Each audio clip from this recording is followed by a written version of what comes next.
Shalom and welcome to the Middle East Report. In this program today we'll be giving a prophetic update for autumn 2024, looking at the key prophetic developments that have been taking place in Israel and the Middle East over the last few weeks. And to join me on today's program is my special guest and good friend, Pastor Jeff Cuozzo from Calvary Chapel, Bath, and the Joshua Fund as well. It's great to see you in our studios again, Jeff, and really appreciate you being here today. Hey, you know, it's always a pleasure to be here with you, Simon. Love being able to spend the time and obviously to be able to talk about some of these critical issues that we're going to discuss today. We find ourselves truly in prophetic times, don't we? No, absolutely. I mean, the last 2 or 3 weeks, probably the last 3 weeks have been probably the most dramatic weeks we've seen in the Middle East for decades, if not longer. But do you want to just give us an update? Because you are the pastor of Calvary Chapel Bath. You're also very much involved in the Calvary Chapel movement, and I feel very blessed to belong to Calvary Chapel Church as well. But share with us your work with Calvary Chapel, but also the other work you do with the Joshua Fund as well, because that's really important. Yeah, absolutely. So pastor in a church, and as you said, Calvary Chapel, a non-denomination, evangelical, teaching through the Word of God, verse by verse, precept upon precept. Just want to see people growing in the Word of God and the truth of His Word, getting grounded in the Word. At the same time, you know, well, we're in Leviticus right now, believe it or not, so we do literally teach the whole thing. But again, we're seeing so much of how that's, you know, pointing us to Jesus, and He is the ultimate sacrifice that was made for all of us. At the same time, and we're seeing that growing and continuing to develop, and we're really blessed by the work God's doing there in Bath. At the same time, I am also the Senior Director for Field Ministry with the Joshua Fund. And so working in Israel, both in Israel and her neighbors. So that is the tagline, if you would, of the Joshua Fund, to bless Israel and her neighbors in the name of Jesus. And we are working in that region, continuing to come alongside of those who are, many are hurting right now, as you can imagine. We work through the believers, and so the believers there, Jewish and Arab again, and who are ministering in all different ways. We're bringing humanitarian aid, of course, to many. There's so many still displaced, as you know, from the north, over almost about 100,000, and so we've been continuing to care for them through this whole year now that we've passed October 7th, and so we're doing that at the same time, ministering to not just the physical needs, but also the spiritual needs that we're seeing with counseling and family ministry especially. We're seeing a lot of the kids, more and more I'm hearing from our partners, you know, the children, through the amount of anxiety and stress over this year, you know, running for the bomb shelter, sirens going off, and even as we've seen, you know, recently, literally the whole country being held up in bomb shelters under the Iranian attack. People are feeling the weight of that and the anxiety of that and just the exhaustion, really, you know, of the trauma that they've been continuing to go through now for over a year. No, absolutely. And you were telling me prior to the program that you last visited Israel in June. What did you see, and what do you sense is the major issues facing Israel and now, and also the impact that this war against Hamas and Hezbollah, which is all orchestrated by the Iranian regime, and actually Israel faces a multi-front war, including from militias in Syria, as well as the Houthis flying rockets and missiles as well. So this is, it is unprecedented what we're seeing today. Yeah, so to speak to what you just asked in terms of being there in June, and when I was there, you know, we're still in a place where there was the recognition that there's probably going to be more activity on the northern border. This is prior to a lot of what we're going to talk about took place, but people kind of just knew it's inevitable, because again, they can't live with 100,000 people, should I say, still being displaced out of their homes in the north, living under the constant threat of barrage coming from Hezbollah in Lebanon. And so Israel just knew eventually we're going to have to do something. And now, again, we knew that they were trying to continue to do the work in Gaza to try and remove the terrorist infrastructure that's there, obviously trying to protect the innocents, trying to protect women and children, and not, you know, letting the enemy use them as human shields. You know, I think, you know, it just came out that we're seeing, right, that Yahya Sinwar walks around with a bag of dynamite and literally 20 hostages around him as protection. And so these are just, scary things to realize. But so Israel, they knew that they were taking care of things in Gaza, but ultimately things were going to have to be dealt with in the north as well. And obviously we can talk more about what we've seen unfold in these last few weeks. Absolutely. In these last few weeks have been nothing less than unbelievably dramatic. But share with us where you think we are in terms of God's prophetic time clock, which is the nation of Israel. Yeah, exactly. As you say, we have Israel as God's timepiece when it comes to prophecy. He's made his promises and he's going to keep fulfilling those promises. Now, as we know, there's been this continual adversity that the nation has gone through with these adversaries on their borders. And so what we know, and you ask the question, where are we? And so you think about Ezekiel 36 and 37, we've seen God fulfill his promises in our day. Literally, a nation has been born again out of the dry bones of the valley, as it talks about in Ezekiel 36. And so here we are now with the nation being reborn.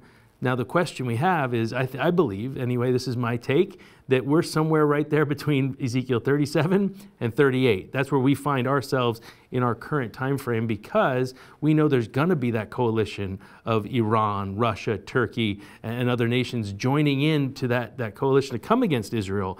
Now, I don't believe we've seen that yet. I believe we're watching more and more events lay the groundwork and the foundation towards an event like that, but I think maybe there's more that's going to keep happening in the short term before we get to an event like that. Absolutely. I've got a different take on that one regarding Ezekiel 38 and 39. I think that once you remove the Iranian regime, and I think that Israel now has the leadership of the Iranian regime in their sights, and they are an illegitimate government. The people absolutely hate this vile regime. And once you take the head of the snake off, international terrorism around the world, Islamic terrorism, will essentially collapse, because they are the leading state sponsor of international terrorism. And I think we are moving very fast to an actual showdown between Israel and the Iranian regime. But it's also bigger than that. It's about who is God. Is it Allah, or is it the God, or Yahweh, the God of Abraham, Isaac and Jacob?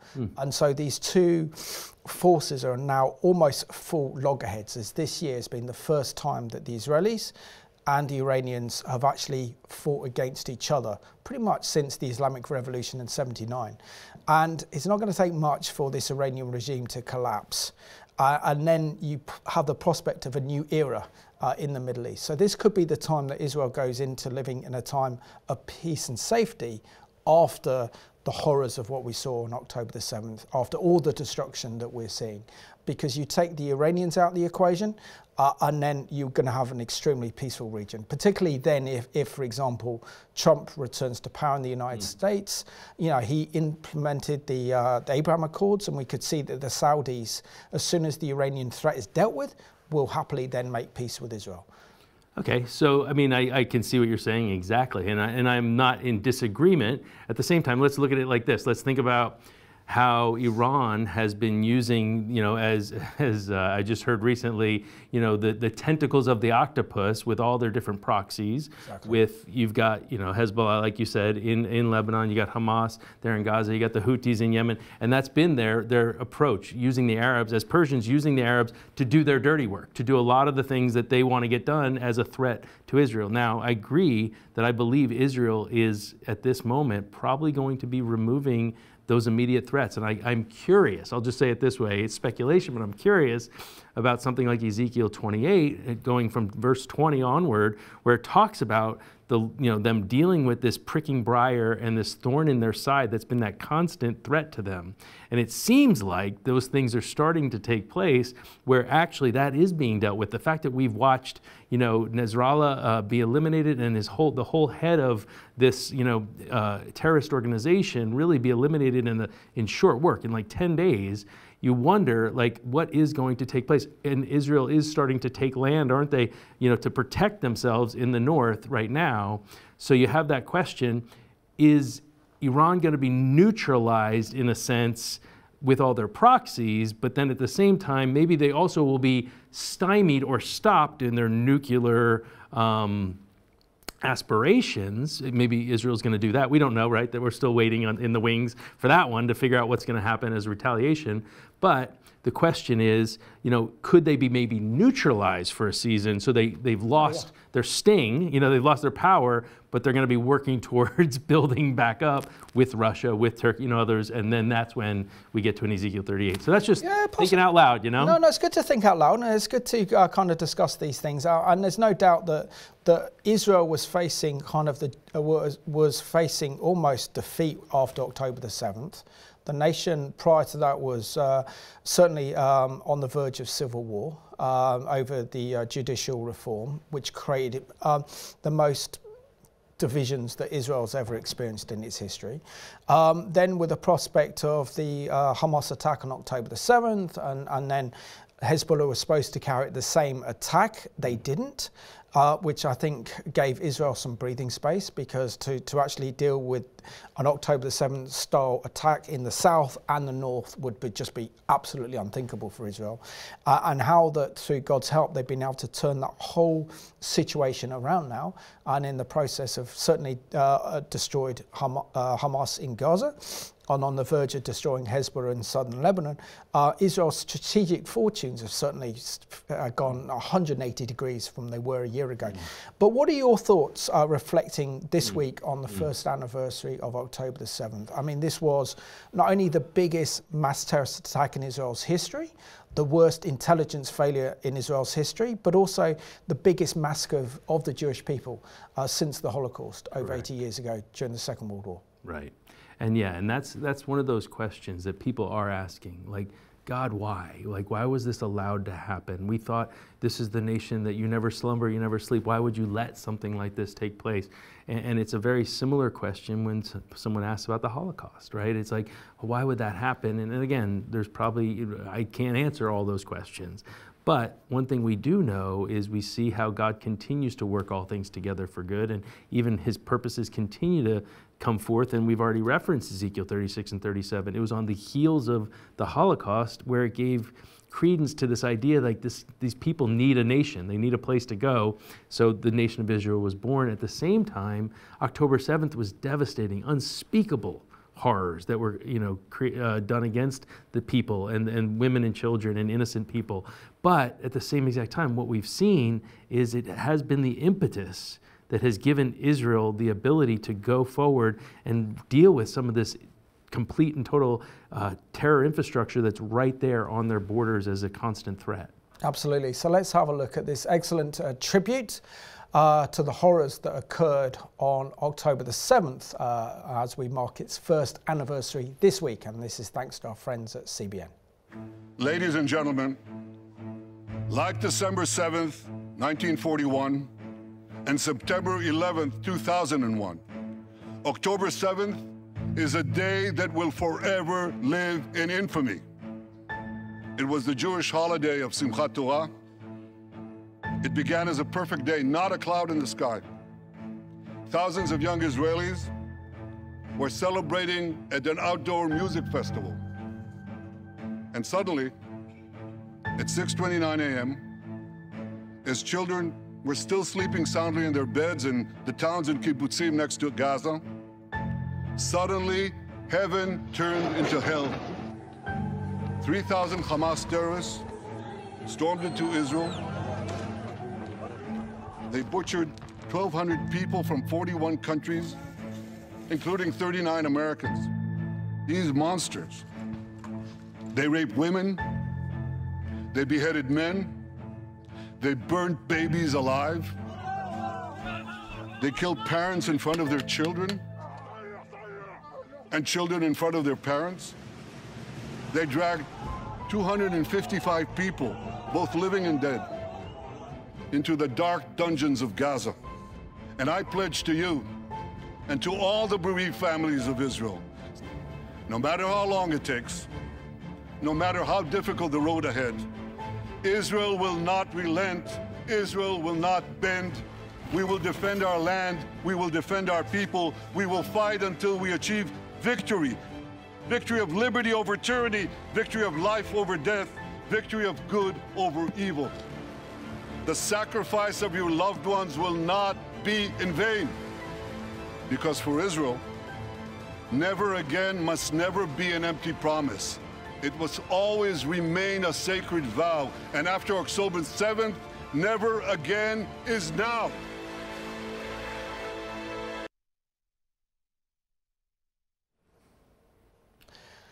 An incredible tribute there to the victims of October the 7th, and can't actually believe it's a year past since the biggest mass terrorist attack in Israel's history that Israel received from Hamas on that evil day, and which the gates of hell were unleashed against Israel.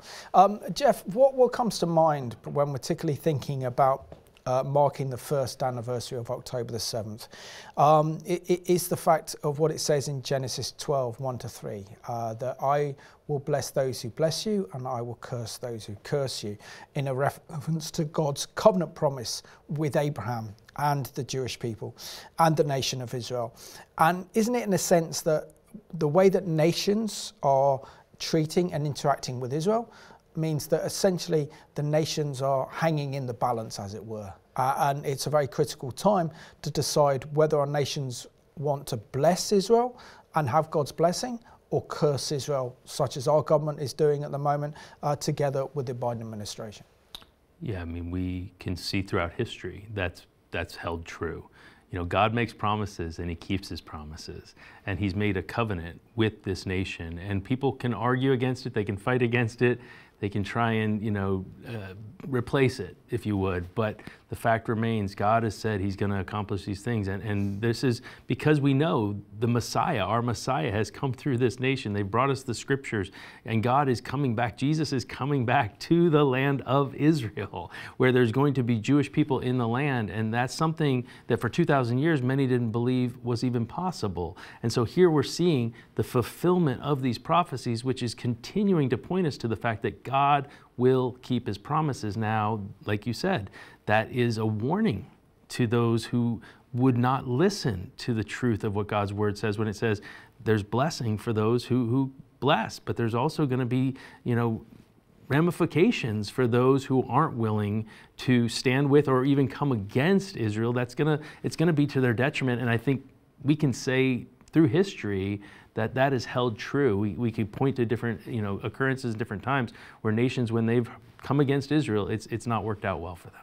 No, absolutely. And share your concerns, particularly with, I know you're now a British citizen, so we can talk about the UK government and the US government, Biden administration as well, in that same bracket, and also bring in the French government as well, in the fact that the Biden administration has been kind of mixed in its response to Israel's really a war of survival against the existential threat posed by the Iranian proxies, Hamas, Hezbollah, the Houthis, and in a sense that what happened on October the 7th destroyed Israel's fortifications. It destroyed that kind of notion that Israel's borders are secure, and without an incredibly heavy response to actually remove Hamas from Gaza and destroy their terror network and terror tunnels, that Hamas would then be able to fight another day and then pose an even greater threat, and something worse than October the 7th could happen. So we understand the logic behind it, but we're seeing, for example, that the US government, together with our new Labour government, are wanting Israel to fight with one hand behind their back, and particularly the outrageous decision of this government to effectively suspend arms licenses to Israel when she's fighting against a genocidal terrorist organisation in Hamas and Hezbollah that not only want to destroy Israel and the Jewish people around the world with their kind of Islamist, Nazi, fascist ideology, but also destroy the West as well, and that Israel's on the front line. So just share with us your thoughts on how Western governments could be doing so much more to support Israel in a war of survival against these demonic terror organizations.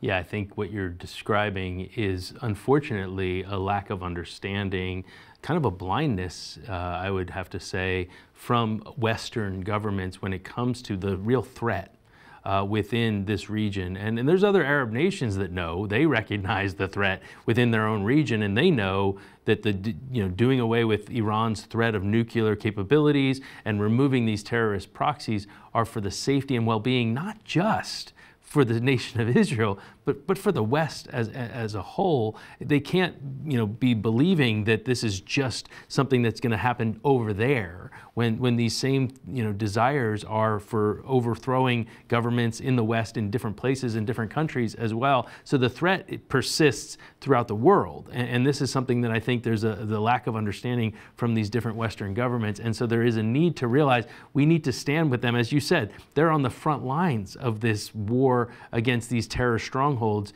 and I think for these nations to not stand with Israel to defeat those strongholds is a huge concern, because I think they're missing a trick. They're missing the most important thing, is that this threat could be for these nations as well. Absolutely. So let's have a look at this excellent video with the Israeli Prime Minister Benjamin Netanyahu calling out President Macron this week for calling for an arms embargo from France to Israel, despite the fact that Israel doesn't buy any arms from France whatsoever. This is Prime Minister Benjamin Netanyahu's condemnation of President Macron. I have a message. I have a message for President Macron. Today, Israel is defending itself on 7 fronts against the enemies of civilization. We're fighting in Gaza against Hamas, those savages who murdered, raped, beheaded, and burned our people on October 7th. We're fighting in Lebanon against Hezbollah, the most heavily armed terror organization in the world, which was planning an even greater massacre than October 7th on our northern border, and that has rocketed Israeli towns and cities for nearly a year. We're fighting against the Houthis in Yemen and the Shiite militias in Iraq and Syria that together have launched hundreds of drones and missile attacks against Israel. We're fighting against terrorists in Judea and Samaria who are trying to murder civilians in the heart of our cities. And we're fighting against Iran, which last week fired over 200 ballistic missiles directly at Israel, and which stands behind the 7-front war against Israel. As Israel fights the forces of barbarism led by Iran, all civilized countries should be standing firmly by Israel's side. Yet President Macron and some other Western leaders are now calling for an arms embargo against Israel. Shame on them. Is Iran imposing an arms embargo on Hezbollah, on the Houthis, on Hamas, and on its other proxies? Of course not. The axis of terror stands together. But countries who supposedly oppose this terror axis call for an arms embargo on Israel. What a disgrace. Well, let me tell you this. Israel will win with or without their support. But their shame will continue long after the war is won. For in defending ourselves against this barbarism, Israel is defending civilizations against those who seek to impose a dark age of fanaticism on all of us. Rest assured, Israel will fight until the battle is won, for our sake and for the sake of the peace and security of the entire world.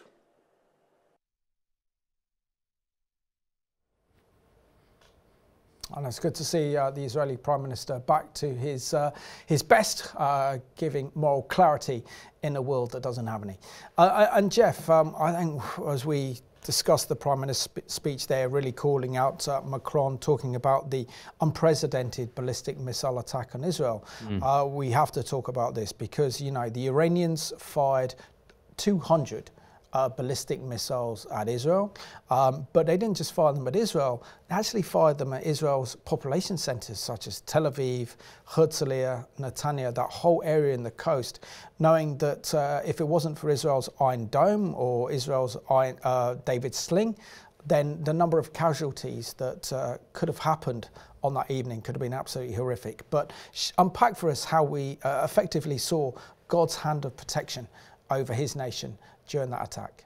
Yeah, there's no question that clearly from the number, like you say, the sheer multitude of these 200 ballistic missiles being fired into Israel, that clearly God was watching over this nation. I mean, you have to say that there's something that was miraculous. And it's crazy that I'm even doing this, but I have to compare this ballistic missile attack with the other attack that happened in the same year from, you know, Iran as well, and in this last 12 months. And so you just think, wow, that's twice now that we've seen this kind of attack come against the nation of Israel. and the casualty, there weren't any casualties in the for the Israelis in this event, and that is, I can't deny that's miraculous. I mean, we think about, I mean, yes, we know there was the gentleman there in Jericho that was killed, and yet the fact remains that I mean, just having seen just friends who were there and colleagues that were there on the, they were driving on the road, they had to get out of their cars, they're showing us video of what they were seeing. They've been through a year of a lot of rocket attacks and a lot of stuff going on, and they're saying they've never seen anything like this. It was unprecedented, as you said, and to see all that taking place and that there was no one that was killed, that is unbelievable. Even from, like, okay, say the Iron Dome shoots down a ballistic missile, still, there's oftentimes the stuff that falls to the ground, and that should be, taking out houses and possibly could be killing people, or taking out cars, or, and we just, the fact that not a single person was killed, that is, I can't, think that wasn't the hand of God. Absolutely. And of course, over the last few weeks, we've seen that the Israelis have launched a ground incursion into southern Lebanon to destroy Hezbollah. And we also have to understand that Hezbollah is not only the world's most formidable Islamist terrorist organization, it's also the jewel in the crown of the Iranian regime. And it has a global terror network around the world. And they're even mentioned in the 9/11 Commission for their alliance with Al-Qaeda and their possible involvement. And the 9/11 Commission report certainly identifies Hezbollah's involvement in the 9/11 atrocities on New York and Washington, D.C. So Israel is not only taking out an immediate threat from Hezbollah in the north, but also, in a sense, saving the world from the most heavily armed terror organization in the world. But share with us, if you will, this horrific evil plan that the Iranian regime and Hezbollah had, and it was called Operation Conquer the Galilee. Joel Rosenberg did an excellent report on this, highlighted this on one of his programs, where he was effectively saying that Hezbollah were going to launch around 1,000 missiles Israel around early August of this year, followed by 5,000 Hezbollah elite terrorists to breach Israel's border, to go into the Galilee and commit the biggest massacres that Israel's ever seen, and make October the 7th look like a walk in the park in comparison.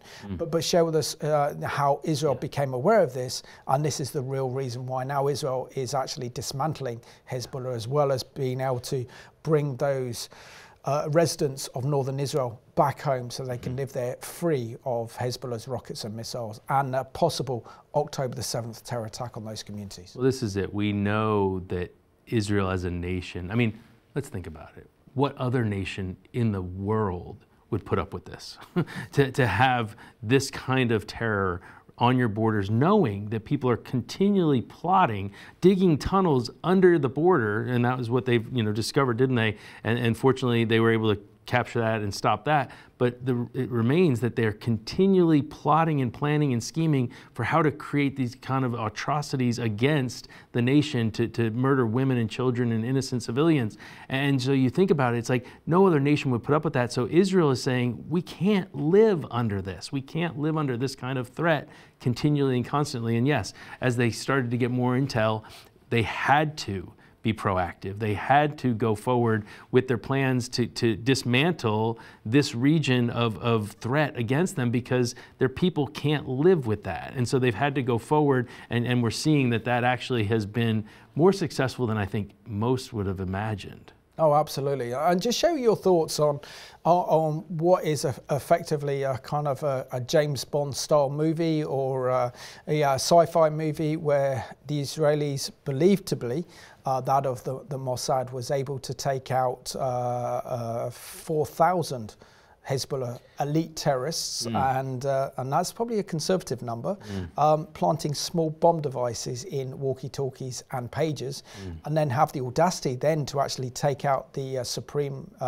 terror chief Hassan Nasrallah himself, and he was found because an Israeli spy who was an Iranian shook his hand, left a chemical mark on his hand, according to the Saudi Arabian news outlet, which had an electric device in it, which alerted the Israeli drones to his whereabouts. Wow, wow, wow. Yeah, so yeah, you're talking spy movie stuff, right? Absolutely. And it is something where when we have heard about it, I mean, it kind of in our modern day, it's kind of on the level of a you know, Trojan horse. I mean, this is unbelievable what has transpired, at least from the stories we've heard. You know, again, that the possibility that there was this shell company in Hungary and run by the Mossad, that actually they were paid 1.6 million to buy these pagers. So they actually made money on the deal, is my understanding. These are some of the different things. And again, I can't verify all those facts, but this is some of the things I've heard. And either way, we do know that clearly these were planted within all these pagers. Now, the understanding was when Israel started to go high-tech with all of their, you know, defense systems, that's when Nasrallah and the Hezbollah decided, well, then we're going to go more low-tech so that they can't track us, and this is where the pagers come in. And knowing that, and it's my understanding as well, that this was a 15-year-long project to make sure that they were able to do this, because it took, you know, building that whole system to make sure it all was going to work, and it came at the right, or I say a strategic time they were able to use it. Now, the interesting part about it, right, is that it identified and it very much pinpointed the specific people who were the terrorists, who had the pagers. Like, this wasn't, you know, the concern as much of any innocents being, you know, harmed by it per se, but it was literally targeting so specifically those who were the terrorists themselves. Now, it also didn't only do that, it also identified who else was connected to Hezbollah. So, for example, your Iranian ambassador, who shouldn't be connected to Hezbollah, and yet somehow has one of these pagers that blows up. And so it's just interesting to see how this was such a strategic move, and yet, again, it's hard to believe that it worked, I guess is what I'm saying.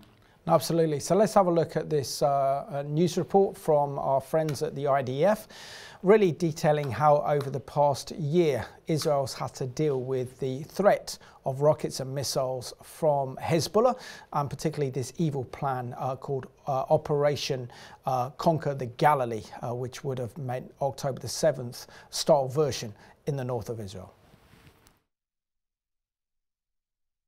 Hezbollah has heeded the call by its allies and essentially joined the fighting between Hamas and Israel.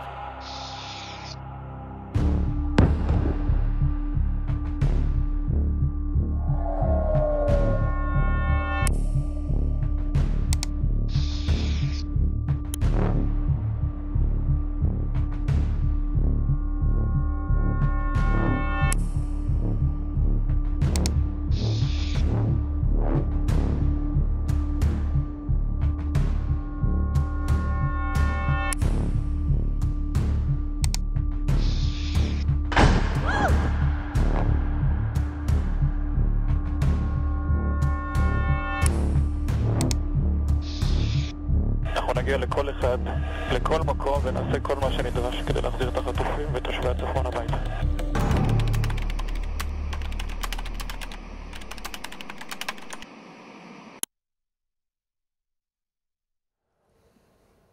And that video was courtesy of friends of the IDF, really saying that Israel has been dealing with the threat of Hezbollah now for over a year, and this is not a new development because of these rockets and missiles that have destroyed people's homes.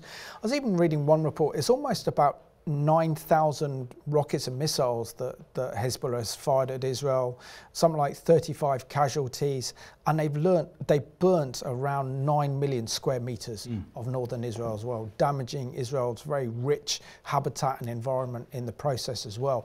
But just wanted to unpack what we're seeing over the last few weeks when it comes to Israel's attack against Hezbollah and against the Iranian regime, how that God has in the past, I'm looking at biblical stories, turned what looked like a defeat into a victory. Can you give kind of biblical examples of what we're seeing today, where the hand of God has literally turned Israel's situation around from being in a very dire, awful state to really turning this situation around, and now it's Israel's enemies that are coming under attack, not Israel. Yeah, when you say that, I'm reminded maybe of something like 2 Kings 19, I think it is. Was it Hezekiah under threat? And here, you know, Sennacherib, the Assyrians, they were coming against, and they thought, uh-oh, we're doomed, we're done. And miraculously, right, in one night, 185,000 of these Assyrian army was, you know, wiped out. That God intervened and He took care of them. And you know, when you say that, I'm also thinking about something like a Gideon story, right, with his 300 and how they were so outnumbered, but the Midianites, and yet God intervened once again and continues to do so. And so we know when God makes promises, He is the shield and He is the protector. He promises to be that.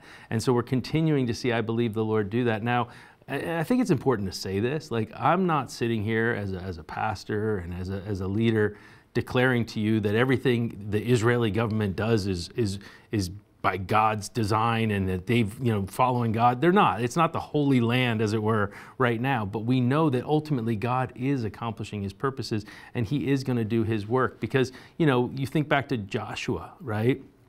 Are you for us or for our adversaries? And what was the answer from the Lord of hosts? No. In other words, more important wasn't necessarily which side are you on, God. More important was, are you on my side? And I know from Joshua, he says, as for me and my house, we're going to serve the Lord. And I think that's important in light of the fact that, you know, as I said, as the Joshua Fund, we're working with Jewish people and we're working with Arab people, Jewish believers and Arab believers. And this is difficult for everyone. This is so hard, what's happening. And yes, God is fulfilling His promises. He is accomplishing His purposes, but there's many who are traumatized. There's many who are hurting and exhausted and just want it all to end. But again, we know that when there's this kind of terror and this kind of threat, there has to be a resolution to that. And sadly, war often is the way that's done. Now, I'm not, you know, saying that's a good thing. It's just the reality to remove this terror threat. It's like removing a cancer. It doesn't feel good. It's not nice. But the only way to do that is to have that surgery. No, absolutely. And also it's important to talk about how that, you know, that Israel is dealing with genocidal terrorist organizations, that Israel is dealing with a genocide regime in Tehran, that its ambitions are to destroy the nation of Israel. As we've seen this with the Hamas Covenant Charter, that they want the destruction of the state of Israel, but also very much like Nazi-esque, they also want to eliminate the Jewish people worldwide. And you know, Nasrallah himself once said that he wants all the Jewish people to return to the land of Israel so that he can annihilate them all, so Hezbollah doesn't have to go after them. So it just shows you the kind of genocidal intent behind these terror organizations, and how that this is not a game. This is not about territory, but ultimately this is a spiritual battle between good and evil, and God's purposes and Satan's purposes, but also shows really God's faithfulness to His people and to His nation against unprecedented attacks. I don't think in Israel's recent history since 1948 has Israel faced such a threat in the Middle East, coming from the Iranian regime that's on the brink of having nuclear weapons. But share with us how that Israel has an opportunity now to completely rechange the Middle East, if Israel has the courage to finally destroy Iran's nuclear weapons program. Yeah, I mean, as you were just saying, you know, about this kind of genocidal mindset, again, yeah, we know that they believe Allah is on their side. And so I think you highlighted this previously. This is a spiritual battle. And we know that God ultimately has made promises, and Satan is trying to undermine that. And even to hear chants like "from the river to the sea," that's saying ultimately not, oh, we want a Palestinian state. That's saying we want the annihilation of every Jewish person in this whole region. And so that exposes the reality of the intentions. And so I do think Israel does have a chance at this moment, as you said, that if they continue to go, you know, proactively, preemptively towards Iran and are able to at least neutralize the nuclear threat, which they've become more and more bold about that they have. I think it really could create, as you alluded to at the beginning, more of a dynamic, more of an environment within this region of peace and safety. We know, the Abraham Accords and the other nations and Saudi Arabia and others who'd probably get involved with that. They're no friend of Iran, right? So it's very curious to see if there was the removal of these proxies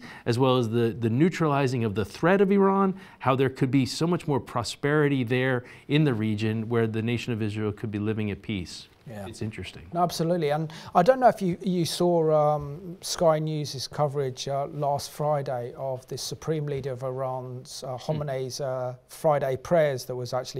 It's the first time that he's been public in about 5 years. And last time was after the Americans took out General Soleimani. And he was wanting to address the nation, reassure the nation. I mean, a few things strike out. The first thing is the kind of fear that's in the heart of the Iranian regime. The fact that they had the Palestinian flags and then the kind of logos of Hamas there as well as Hezbollah, and the fact they had to do this so publicly, doesn't this mean that the Iranian regime is literally running scared now of an Israeli threat that could actually annihilate and remove this regime? And also we've heard that the Israeli Prime Minister Benjamin Netanyahu has called upon the Iranian people to rise up against this evil. And it's also interesting to know that in Iran is where the gospel is growing the fastest. Over the last few years, 50,000 mosques have closed down because the Iranian people are sick and tired of living under this Islamic theocracy. Yeah, and you're right. Like, I did see some of that footage from last week, and to hear the threats, the open threats that were declared, like, we are going to destroy Israel, like that is their stated goal, and so there's no bones about it. They're stating outwardly, openly, what their intentions are, and it's very curious though, because I would wonder where they are at. Like you said, are they in a place of instability now? Wondering, I think some of this has probably come as a significant surprise, how they've been able to eliminate so many of the Hezbollah leaders so quickly, and also the impact that those pagers and those walkie-talkies and all that did, just unsettling their whole communication system, and then the just relentless bombing that's taking place, taking out so many of the missile launchers, and their identification of where everything is within people's homes, I might state, right? Absolutely. That they've been putting these things. I heard it said one time, Israel's goal is to have weapons so they can protect their people. Sadly, with these terrorist organizations, they use people to protect their weapons.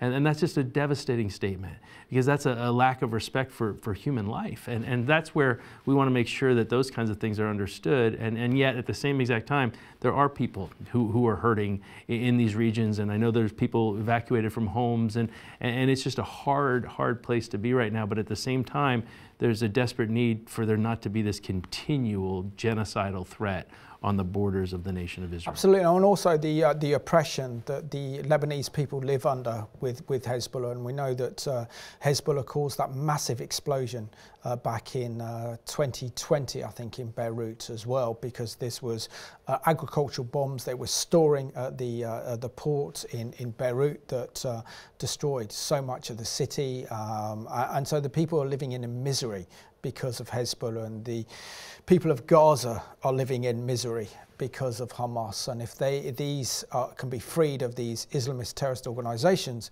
then they can have a brighter future. And this is what the Iranian people want as well. But moving on to two related issues.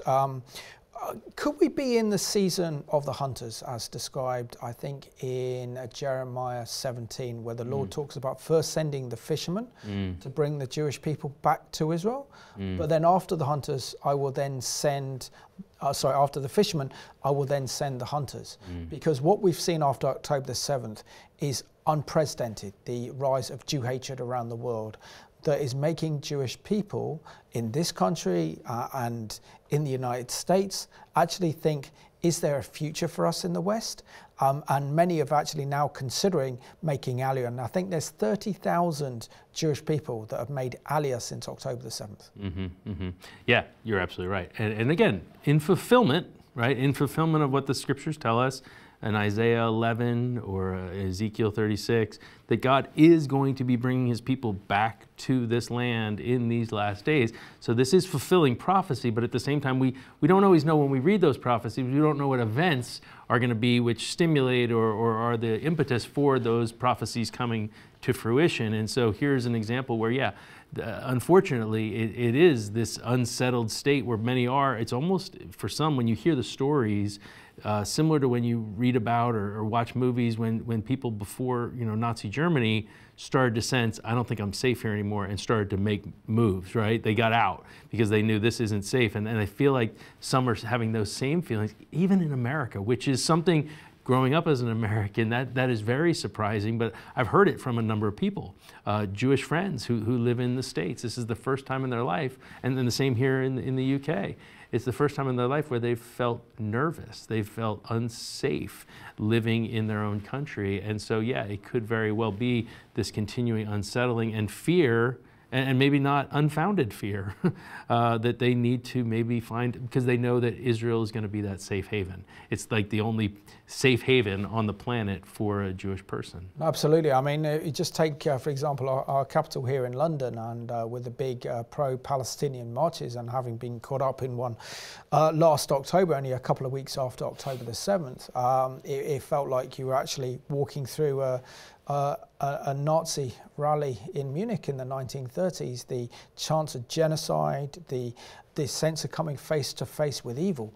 But this doesn't only threaten Israel, does it? This threatens the UK, this threatens Europe, this threatens the United States, because this is dangerous influx of Islamist ideology combined with kind of Nazi-esque ideology as well, means that this is a real danger to the future of the States and the future of the Western world. Sure, and interesting though, as we were just talking about the Aliyah, people going back to Israel as they go back to the nation, the fact that you just use that number of 30,000 would be since October 7th. Well, what's been happening since October 7th, we know, is there's been a war. So people are feeling safer going back to a war zone than being in their own country, which is Absolutely. Remarkable. Yeah, and can I give you some stats and figures here, Jeff, regarding the increase in Aliyah? It's quite extraordinary.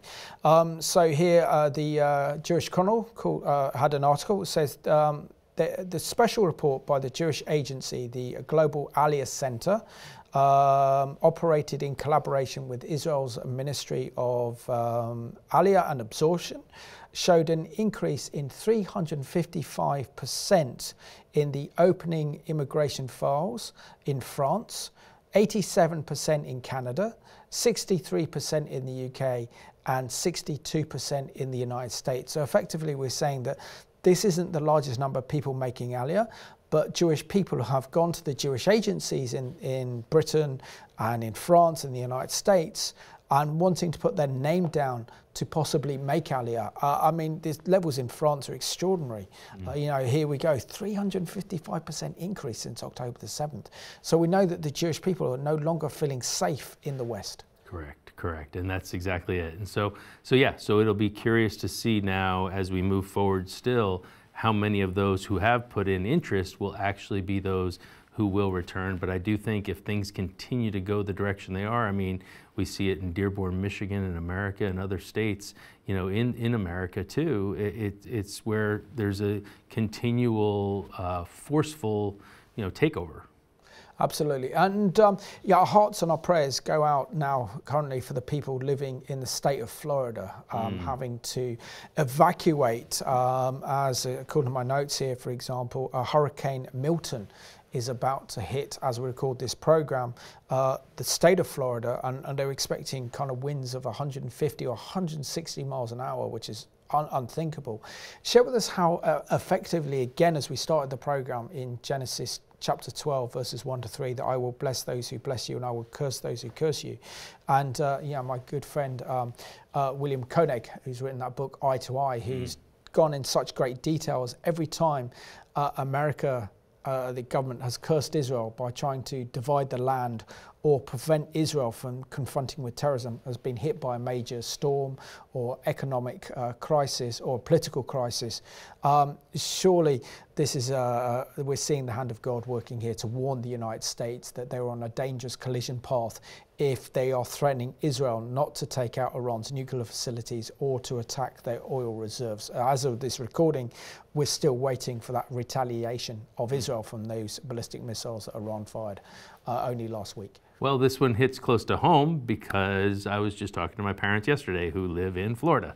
They're on the West Coast, and so they are indeed evacuating. We're doing that yesterday, and they had already 2 years ago dealt with a serious destructive hurricane that took out the whole ground floor where they were, and now they just had a hurricane, what, 3-4 weeks ago, Helene, that did some damage, more up north into the southern states. But now here, this one is coming straight at Tampa, and as you said, it is very curious. I mean, there's no question that as a nation, I don't know, I can't say decisively this is an act of God's judgment on the nation of Israel or America for their treatment of Israel, but I certainly know that what the scriptures say is bless Israel and there's blessing, but turn your back on Israel, curse Israel, and it doesn't go well. I mean, we can't help but think about this nation, right? The UK and the British Mandate, and how really the nation, you know, the United Kingdom, the Great Britain, in many ways left Israel hanging when they left, you know, in 1948, and things didn't always go so well for this nation either after those events. So well, what's really interesting, I think I'd like to unpack this a bit more. So in 1947, really since the end of the Second World War, the British did everything they could to prevent Holocaust survivors from who have actually survived the horrors of the Holocaust to go to the only nation that wanted them, which was the British Mandate of Palestine, which was then under British control, doing everything they could to try and actually board ships. And we get the incredible story of the Exodus ship, where it was stormed by the Royal Marines, and the Royal Navy had a blockade on Israelis going there, Jewish people going there to make Aliyah to Israel, and they stopped, they boarded the ship, and I mean, there was un-British behaviour essentially, and then we saw that they were put into internment camps in Cyprus and then taken back to Germany of all places, before they could actually come back. So what we're seeing there, an example, is that in 1947, Britain was hit by the biggest snowstorm in its history. And you kind of think that these events are linked, particularly if you look at what happened in 2009 with Hurricane Katrina, for example, over New Orleans. As the US government under George W. Bush essentially forced Israel to pull out over 12,000 of their Jewish communities in Gaza, known as the Unilateral Plan. And as soon as Israel did that, almost the next day, New Orleans was hit by Hurricane Katrina, and the fact as well that then the US Secretary of State was Condoleezza Rice, and that was a home state of New Orleans as a warning to America not to touch the apple of God's eye, not to divide or scatter his people, which I think is extraordinary. Well, I can't say I have insight to know beyond a shadow of a doubt that that's God's judgment. No. But it is compelling what you're saying. Yeah. For sure. So moving on, I think which is so crucial, not only for the future of the United States, but also for the future of Israel, hangs in the balance because we have a very important US presidential elections, I think on Tuesday, the 5th of November, between former US President Donald Trump and Kamala Harris. Unpack for us what's at stake in this election, because, you know, I fear for America's future if Kamala Harris is elected is it 47th president? Well, you highlight already, you know, how it could be seriously detrimental to America's future if we were to become adversarial towards Israel or turn our back on Israel. Now we know former President Trump didn't do that. He obviously, as you know, moved the embassy to Jerusalem. The Abraham Accords were all under his purview. And so we know that there was a positive view towards Israel, and I believe if he was in power, there would continue to be, like you've alluded to earlier in what we were talking about, a probably safer environment, because he also talks about what you need to do with Iran, and thinks it's crazy that Joe Biden and Kamala Harris don't think that we need to deal with Iran's nuclear weapons. So that's one thing. But then, as you said, we have someone like Kamala Harris who doesn't necessarily think that we need to deal with Iran in that way, doesn't necessarily have the same probably affinity towards Israel and understanding of how important it is to stand with Israel. So yeah, it could be very detrimental to the country. And even now, this stuff that we're hearing about FEMA and what's going on even on the cleanup of Helene is concerning, how this is being dealt with and what's going on there. And yet, billions are being, channeled to Ukraine for support, but the very American people aren't being cared for in the way they should be. It's a lot of question marks, a lot of concerns going on right now. Absolutely, and of course those birth pains are increasing massively. Well, I think it'd be worth you highlighting. I mean, this is what we're seeing, the birth pangs. I mean, we were talking about it, weren't we? Just 2020, 2021, 2022, 2023. I mean, it feels like we're getting closer and closer. The birth pangs are getting closer and closer together. Each year there's been significant events that have taken place where it feels like we're getting close to delivery. Yeah, it was interesting because this conversation we had before the program is that a leading economist said that usually you have one major economic jolt or a political event that takes place once a decade, and we've literally had 4 in the past 4 years. COVID-19, the global pandemic, Biden's disastrous US withdrawal from Afghanistan. Then we had the Russian invasion of the Ukraine in 2022, followed by October the 7th, Hamas's mass terrorist attack on Israel, and now potentially a showdown between Israel and Iran in 2024.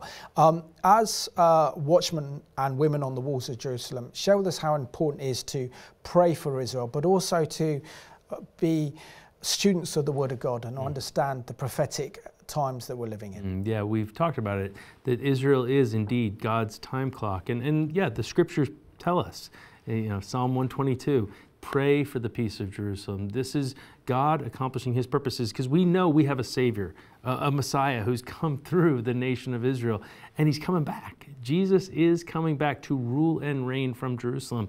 And so we have a vested interest. In Romans, we're encouraged by the Apostle Paul as Gentiles outside of, we've been given such a gift in having our Messiah, our Savior. And so it's the right thing that we continue to give back to our, brothers and sisters and take care of those in need and specifically care for those in Israel. Wonderful. Jeff, thank you so much for being my guest on this week's edition of the Middle East Report. You've done a great job. It's great to see you again, and thank you for giving us really an autumn update in terms of the prophetic developments with Israel and the Middle East. It's always a pleasure. Thanks, Simon. Thank you. And I just want to thank you for watching this program at home. There is no doubt that Israel is God's prophetic time clock. And if we want to know what's happening in terms of prophetic developments, then it's so important that we study the Word of God. But that comes with a responsibility that we are commanded to pray for the peace of Jerusalem, to lift Israel and the Jewish people in our prayers. So thank you for watching this week's edition of the Middle East Report.